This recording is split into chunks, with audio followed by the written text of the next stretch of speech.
माता सीता की जब मुंह दिखाई हो रही थी तो उन्हें सब बड़े बड़े उपहार दे रहे थे। माँ कैकई की बारी आई तो उन्होंने उसे कनक भवन दिया, जो कि अयोध्या का सबसे सुंदर भवन माना जाता था। पर जब मझली सास सुमित्रा की बारी आई तो उन्होंने अपने जूड़े से एक चूड़ामणि निकालकर उन्हें दे दी। तब वहाँ खड़े सभी लोगों को बड़ा आश्चर्य हुआ कि जहाँ सब इतने बड़े बड़े उपहार दे रहे हैं, वहाँ रानी सुमित्रा एक छोटी सी जूड़ा पिन क्यों दे रही है सीता जी।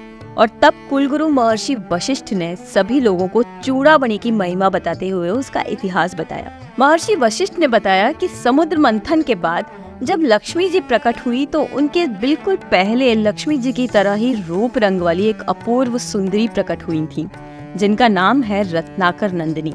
रत्नाकर नंदिनी भी श्री हरि को देखते ही उन पर मोहित हो गई थीं। परंतु लक्ष्मी जी जैसे ही प्रकट हुई तो लगा बिजली प्रकट हो गई है, और बिजली की फुर्ती से उन्होंने अपने हाथों में ली हुई कमल की माला श्री हरि को पहना दी और उनकी धर्मपत्नी बन गई। मैं तुम्हारे मन के भावों को जानता हूँ। पृथ्वी का भार हरने के लिए मैं जब जब अवतार धारण करूंगा तब तब तुम मेरी संहारणी शक्ति के रूप में अवतरित होगी। कलयुग के अंत में कल्कि के रूप में जब मैं प्रकट होऊंगा मैं तुम्हें तब पूरी तरह अंगीकार करूंगा। अभी तो सतयुग है, तो त्रेता और द्वापर युग में तुम त्रिकूट पर्वत पर वैष्णवी के नाम से अपनी मनोकामना पूर्ति के लिए तप करो।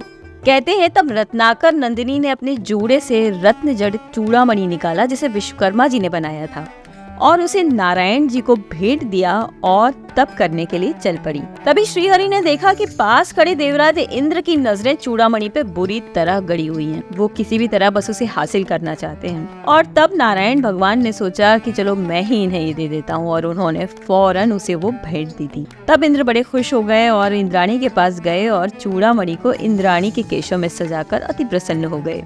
अब कुछ समय बाद एक शंबरासुर नाम का राक्षस आया जिसने इंद्र को बुरी तरह दुखी कर दिया। वे कुछ भी करके उसे पराजित नहीं कर पा रहे थे, और तब उन्होंने महाराज दशरथ से सहायता मांगी। तब महाराज दशरथ का साथ देने के लिए आई माता कैकई, जो कि शस्त्र चलाना भी जानती थी और साथ ही रथ चलाने की विद्या में उन्हें पारंगत हासिल थी। इस तरह दशरथ और कैकई की सहायता से इंद्र ने शंबरासुर को परास्त किया। अब इसके बाद देवराज इंद्र ने इन्हें आमंत्रण दिया। आमंत्रण में महारानी कैकई के साथ साथ दशरथ देवलोक गए। देवलोक में दशरथ को इंद्र ने स्वर्ग लोक की मंदाकिनी के राजहंसों के 4 पंख भेंट किए, और इंद्राणी ने चूड़ामणि निकालकर महारानी कैकई को भेंट देते हुए कहा कि जिस स्त्री के केशों में यह दिव्य चूड़ामणि रहेगी उसका सौभाग्य अखंड रहेगा। उसके पति के राज्य में कभी अकाल नहीं पड़ेगा, अतिवृष्टि नहीं होगी और कोई शत्रु उसे पराजित नहीं कर सकेगा। महारानी कैकई ने इंद्राणी का ये उपहार बड़े ही प्रेम से ग्रहण किया और घर वापस आकर उसे सुमित्रा को दे दिया। सुमित्रा को उन्होंने ये सोचकर दे दिया कि महाराज मुझे तो वैसे ही प्यार करते हैं, परंतु सुमित्रा जो कि घर की देखरेख में लगी रहती है, इस भेंट की जरूरत उसे है, और कहीं ना कहीं उनके पति भी सुमित्रा के ही पति तो हैं। इस तरह सौभाग्यशाली तो हम दोनों ही रहेंगी। और तब से वो चूड़ामणि सुमित्रा जी के पास में थी। अब सुमित्रा मैया ने जब सीता जी को देखा तो सीता जी के रूप रंग और उनके व्यवहार पर मोहित होकर उन्होंने वो चूड़ामणि उनके लिए सबसे अच्छी भेंट सोची और अपने बालों से निकालकर सीता जी को वो उपहार में दी। और क्या आप जानते हैं कि जब सीता जी रामचंद्र जी के साथ वनवास को गईं, तो उन्होंने भगवा वस्त्र जरूर धारण किए थे, परंतु महर्षि के कहने में उन्होंने अपने आभूषण नहीं त्यागे थे।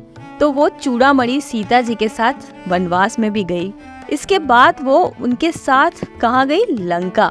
जी हाँ, रावण की लंका भी चूड़ामणि गई थी साथ में। और कहा जाता है कि जब हनुमान जी श्री रामचंद्र जी की अंगूठी लेकर सीता जी के पास पहुँचे थे, तो सीता जी ने अपनी निशानी के तौर पर वही चूड़ामणि हनुमान जी को राम जी को वापस देने के लिए कही थी। कहिए कितनी लंबी यात्रा की थी चूड़ामणि ने, है ना? कहते हैं इस चूड़ामणि के आशीष से ही रामचंद्र जी ने रावण से युद्ध भी जीता और सदा के लिए अपनी प्रजा को खुश भी रखा। तो जब कोई ये कहे कि नारायण के साथ चक्र आए थे, शेषनाग आए थे, उनके शंख आए थे, तब ये मत भूलिएगा कि चूड़ामणि भी यहीं पर थी। तो बोलिए जय श्री राम और राधे राधे।